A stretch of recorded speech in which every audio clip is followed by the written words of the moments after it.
매일 잠언 묵상 12장. 뿌리가 없다면 무너짐은 시간 문제입니다. 뿌리가 없다면 무너지는 것은 시간 문제입니다. 12장 3절, 7절, 20절을 세 번역으로 읽어드리겠습니다. 3절. 사람은 악행으로 터를 굳게 세울 수 없지만 의인의 뿌리는 흔들리지 않는다. 7절. 악인은 쓰러져서 사라지지만 의인의 집은 든든히 서 있다. 20절. 악을 꾀하는 사람의 마음에는 속임수가 들어있지만 평화를 꾀하는 사람에게는 기쁨이 있다. 의인의 삶, 즉 하나님의 백성들의 삶은 어디에 뿌리가 내려져 있는가를 반증하는 삶이라고 볼 수 있습니다. 백성들의 삶에 누가 하나님의 백성들인가라는 것을 구분해낼 수 있는 기준은 그 삶이 어디에 뿌리를 내리고 있는가.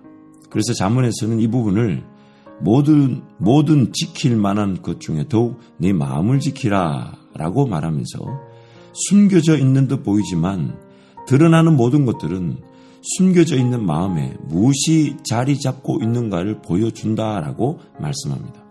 그래서 우리가 어제 살펴보았던 18장 4절 세 번역으로 보면 슬기로운 사람의 입에서 나오는 말은 깊은 물과 같고 지혜의 샘은 세차게 흐르는 강처럼 솟는다.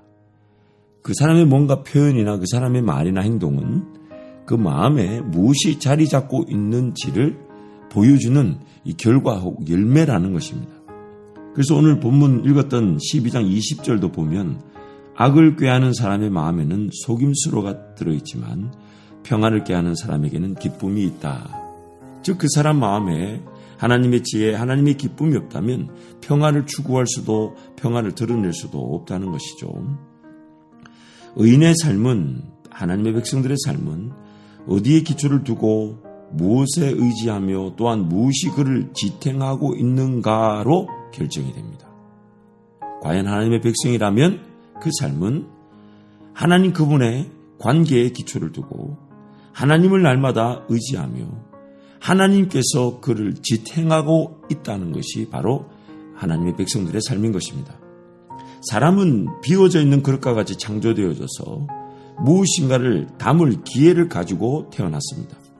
분별과 결정 그리고 선택을 통해 무엇인가를 취할 수 있고 또 무엇인가를 따를 수 있습니다. 하지만 무엇인가를 취하고 무엇인가를 따른 후에는 취한 것이 그리고 따른 것이 그 사람에게 영향을 주게 됩니다. 쉽게 표현하자면 환경을 세우는 것은 사람이지만 세워진 환경은 반드시 그 사람에게 영향을 주게 됩니다. 심지어 그 사람을 높이기도 하고 그 사람을 낮추기도 합니다. 선한 환경이라면 선한 영향력을 주게 될 것이고 나쁜 환경이라면 나쁜 영향력을 주게 됩니다. 무엇보다도 그 환경이라는 것은 사람이 세운 것이지만은 한번 세워지고 나면 쉽게 정리되거나 처리되지 않는다는 것입니다. 물론 좋은 것들이라면 지속적으로 좋은 영향력을 주면서 더 좋은 환경으로 더 좋은 영향력으로 이렇게 빚어지고 세워지고 주어지게 되겠지만은 나쁜 환경들, 그래서 나쁜 문화, 나쁜 중독들은 분명히 그 사람이 시작했지만은 그 사람을 지배하고 있는 순간부터 그 사람이 자기가 시작한 나쁜 중독 문화를 이기지 못하게 됩니다. 안타까운 것은 사람은 더 이상 창조되었을 때처럼 깨끗한 상태로 비어져 있지 않다는 것입니다.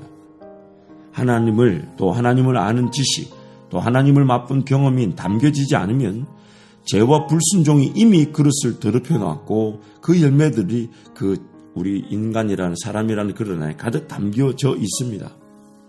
그러나 하나님의 은혜는 창조 때나 지금이나 동일합니다. 오히려 이제는 성령으로 완성되게 하십니다. 즉 하나님을 알아가고 그분을 배우고 그분이 주시는 믿음으로 살아가며 그분의 은혜를 누리게 되면 더러워진 그릇은 깨끗하게 되고 또한 깨끗해진 그릇 안에는 더 풍성한 생명의 은혜가 담겨지게 됩니다. 그리고 이것은 자연스럽게 죄를 멀리하게 만들고 죄와 싸워 이기게 만들어줍니다. 그러므로 하나님의 백성들은 항상 털을 확인하고 털을 다지고 털을 굳건하게 해야 합니다. 즉 마음을 새롭게 하고 변화를 받아서 하나님의 선하시고 온전하신 뜻이 무엇인지를 분별할 줄 알아야 합니다. 그래서 로마서 12장 1절에 보면 세 번역으로 형제 자매 여러분, 그러므로 나는 하나님의 자비하심을 힘입어 여러분에게 권합니다. 여러분의 몸을 하나님께서 기뻐하실 거룩한 산 제물로 드리십시오. 이것이 여러분이 드릴 합당한 예배입니다. 그렇게 산 제물로 드릴 예배를 제안하면서 그 산 제물로 드려지는 예배가 무엇인지를 2절에서 이렇게 표현합니다. 여러분은 이 시대의 풍조를 본받지 말고 마음을 새롭게 함으로 변화를 받아서 하나님의 선하시고 기뻐하시고 완전하신 뜻이 무엇인지를 분별하도록 하십시오. 숨겨져 있는 듯 보이지만 하나님의 백성들의 삶에서 가장 중요한 것은 이 보이지 않는 하나님께 보이지 않는 골방에서 은밀하게 기도하는 것입니다. 도대체 어디서부터 지혜와 능력이 나올까 사람들이 궁금해할 때 하나님의 백성들의 자랑은 오직 한 가지, 은밀한 골방에서 기도하며 보이지 않는 하나님만을 의지하고 보이지 않지만 하나님의 뜻을 기다리고 하나님의 뜻을 분별하고 하나님의 뜻을 순종하고자 한 것, 그것이 바로 우리가 자랑할 수 있는, 또 세상이 할 수 없는 지혜와 능력이 되는 것입니다. 예수님께서도 분명히 이렇게 말씀하셨어요. 하나님의 말씀을 듣고 순종하는 자는 그 집을 반석 위에 짓는 지혜로운 사람이라고 말씀하셨어요. 그러나 반면 어리석은 사람은 말씀을 듣지도 않지만 말씀을 들으면서도 그 말씀 따라 살지 않으므로 기어이 비바람이 치고 창수가 이르고 풍파가 닥칠 때에 그 무너짐이 더 심하게 된다는 것입니다. 오늘 우리의 삶의 핵심은 터를 다지는 겁니다. 내가 지금 어디에 서 있는가?